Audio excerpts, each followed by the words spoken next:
మా latest videos కోసం మా ఈ తెలుగు న్యూస్ ఛానల్ సబ్స్క్రైబ్ చేసి గంట సింబల్ యాక్టివేట్ చేసుకోండి. రేపే చివరి మాఘ సోమవారం సాయంత్రం 7 మందార చెట్టు కనిపిస్తే ఇలా చేయండి చాలు, తరతరాలకు తరగని డబ్బు వస్తుంది. మీ ఇంటిలో మందార చెట్టు ఉన్నా, ఇంకెక్కడైనా సరే మందార చెట్టు ఉన్నా ఆ చెట్టు దగ్గర ఒక చిన్న పని చేయండి. మీకు విపరీతమైన డబ్బు వచ్చి పడుతుంది. మందార చెట్టుకు డబ్బును ఆకర్షించే శక్తి ఉందని పండితులు చెప్తూ ఉన్నారు. అంతేకాదు, మీరు ఏదైనా గ్రహాల దోషాల వల్ల ఇబ్బంది పడుతున్న మందార చెట్టు లేదా నువ్వులు మీకు బాగా ఉపయోగపడతాయి. మీరు నిత్యము పూజ చేసినప్పుడు మీ ఇష్టదైవానికి లేదా కులదైవానికి ఎర్ర మందారాన్ని సమర్పిస్తే దాదాపుగా గ్రహదోషాలు తొలగిపోతాయని పండితులు చెప్తూ ఉన్నారు. మందార చెట్టుకు చాలా శక్తి ఉంది. రేపు మాఘమాసంలో చివరి సోమవారం. మీకు ఉన్న డబ్బు సమస్యలు, ఆరోగ్య సమస్యలు, గ్రహపీడలు తొలగిపోవాలి అంటే రేపు మాఘ సోమవారం సాయంత్రము 7 మందార చెట్టు దగ్గర ఈ చిన్న పనిని చేయండి. ఈ చిన్న పరిహారం మీ జీవితాన్నే మార్చివేస్తుంది. నమ్మకంతో చేస్తే ఖచ్చితంగా ఫలితాలను చూస్తారు. మాఘ సోమవారం శివుడికి ప్రీతికరమైన రోజు. శివుడికి మందార పువ్వులు అంటే ఇష్టమని పండితులు చెప్తూ ఉన్నారు. మందార పువ్వులతో మనం సకల దేవతల అనుగ్రహాన్ని పొందవచ్చు. సూర్య కుజ దోషాలు నివారణ చేసుకోవడానికి అనుకూలమైనది. జాతకంలో సూర్యుడు కుజుడు లోపమున్నట్లయితే ఇంట్లో మందార మొక్కను నాటాలి. సూర్య కుజ దోషాలను తొలగిస్తుంది. కుజుడిని ప్రసన్నం చేయడానికి హనుమంతుణ్ణి మందార పూలతో పూజించాలి. అదేవిధంగా సూర్యదేవుడికి నీటిని అర్పించేటప్పుడు మందార పుష్పం వేసిన నీటితో తర్పణం చేయటం ద్వారా గొప్ప ప్రయోజనాలు అందుకుంటారు. శరీర దుర్వాసన కూడా తొలగుతుంది. మందార మొక్కను ఇంట్లో ఎక్కడైనా నాటవచ్చు. ఇది చాలా ప్రయోజనకరంగా ఉంటుంది. మందారపు చెట్లను ఇంటి ఆవరణలో పెంచుకోవటం వల్ల ఏదైనా వాస్తు దోషం ఉంటే దానిని నివారిస్తుంది. మందారపు చెట్లను ఇంట్లో పెంచుకోవటం అది సానుకూల శక్తిని ఇస్తుంది. ఎరుపు సానుకూల శక్తిని ఇస్తుంది. ఇంటికి తూర్పు దిక్కున ఎర్ర మందార చెట్టును నాటడం వల్ల ఫలితం ఉంటుంది. ఇంట్లో ఉన్న నెగిటివ్ ఎనర్జీని తొలగించి పాజిటివ్ ఎనర్జీగా మార్చుతుంది. మందార మొక్క పూలు పూస్తే చూడడానికి చాలా అందంగా ఉంటుంది. ఈ మొక్క ఎన్ని పూలు పూస్తే అంత సంపద మన ఇంట్లోకి వస్తుందని వాస్తు పండితులు చెప్తూ ఉన్నారు. దేవతా పూజకు కూడా మనం మందార పూలను ఉపయోగిస్తూ ఉంటాము. దేవతా వృక్షాలలో మందార చెట్టుకు ప్రత్యేకమైన స్థానం ఉంది. 5 దేవతా వృక్షాలలో మందార చెట్టు కూడా ఒకటి. అన్ని కాలాల్లో పూలు పూసే ఈ మందార చెట్టును ఇంట్లో పెంచుకుంటే ఇంట్లోని వారికి ధనానికి లోటు ఉండదట.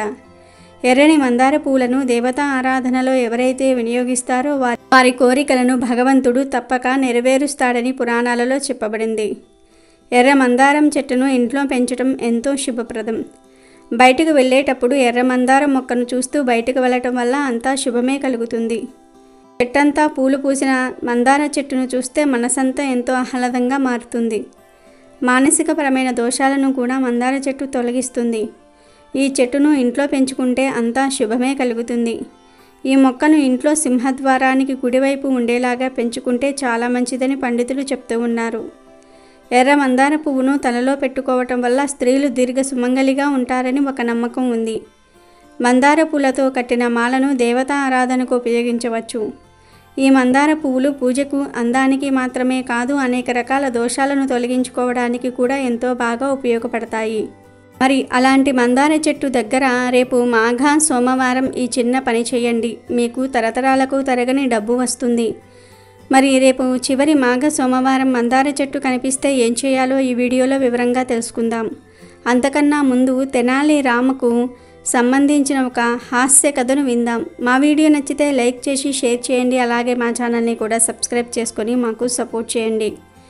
ఇక కథలోకి వెళ్తే 500 సంవత్సరాల క్రితం విజయనగరం అనే సామ్రాజ్యాన్ని శ్రీకృష్ణదేవరాయలు పరిపాలించారు. అయితే ఆయన ఒకరోజు నిద్రలో ఒక కల కన్నారు. ఆ కలలో ఆయనకు ఒక అందమైన భవనము కనిపించింది. ఆ భవనం ఆకాశంలో తేలుతూ 1,00,000 దీపాలతో చాలా అద్భుతంగా ఉంది. తలుచుకుంటే చాలు మాయమైపోయే ఆ భవనాన్ని కలలో చూసిన రాయలవారు ఆ కలను మరవలేకపోయారు.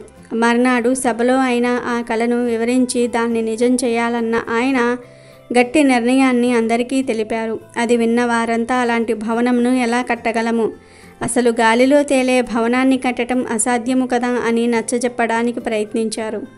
కానీ రాయుల వారు కోపగించుకుని, అదంతా నాకు అనవసరము, మీరేం చేస్తారో నాకు తెలియదు కానీ నా కల నిజమవ్వాలి. అలాంటి భవనాన్ని కట్టిన వారికి నేను 1,00,000 వరహాల బహుమానము ఇస్తాను, లేరా మీరందరూ నాకు కనిపించకండి అని ఆజ్ఞాపించారు. విన్న వారంతా నిర్ఘాంతపోయారు. ఎన్ని రోజులు గడిచినా రాయుల వారు ఆ కలను మరవలేదు. ఒకరోజు సభకొక వృద్ధుడు వచ్చాడు. నెరిసిపోయిన గెడ్డము, జుట్టు, మీసాలతో, పాపం అతి కష్టం మీద కర్రతో నడుస్తున్నాడు.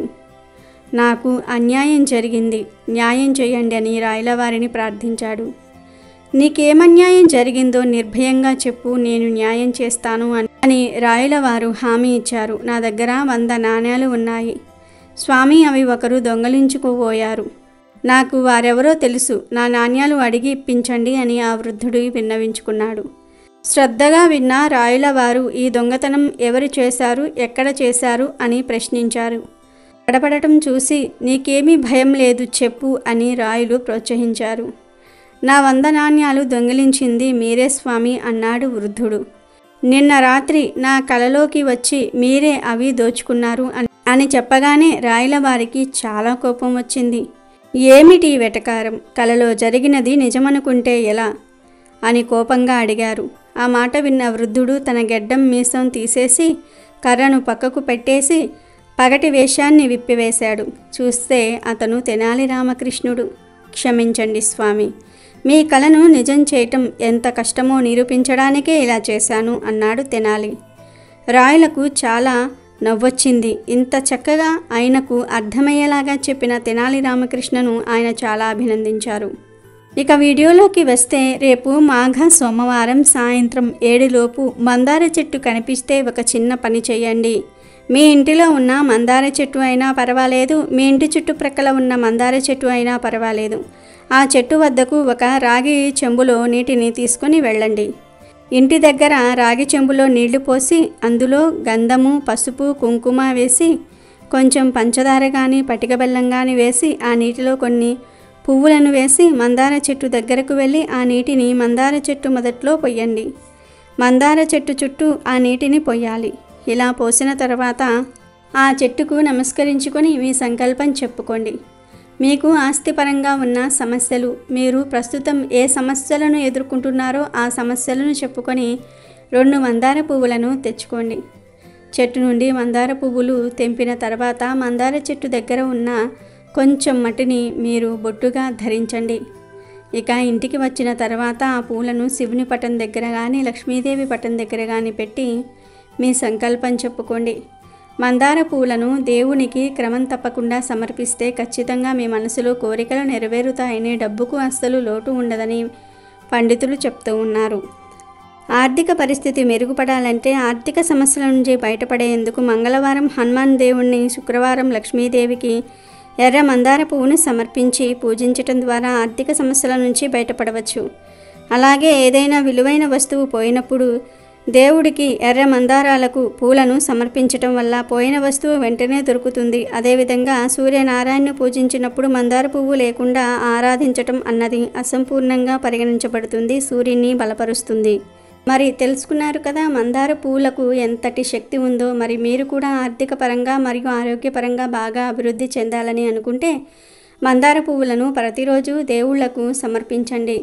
అలాగే రేపు చివరి మాఘ సోమవారం సాయంత్రం 7 లోపు మందార చెట్టు కనిపిస్తే ఇప్పుడు మనం చెప్పుకున్న పరిహారాన్ని చేసి తరతరాలకు తరగని సంపదను పొంది ఆనందంగా జీవించండి. అమెజాన్లో బెస్ట్ డిస్కౌంట్స్ కోసం వీడియో డిస్క్రిప్షన్లో లింకు ఉంది, చూడండి. అలాగే మా టెలిగ్రామ్ ఛానల్ సబ్స్క్రైబ్ చేసుకోండి.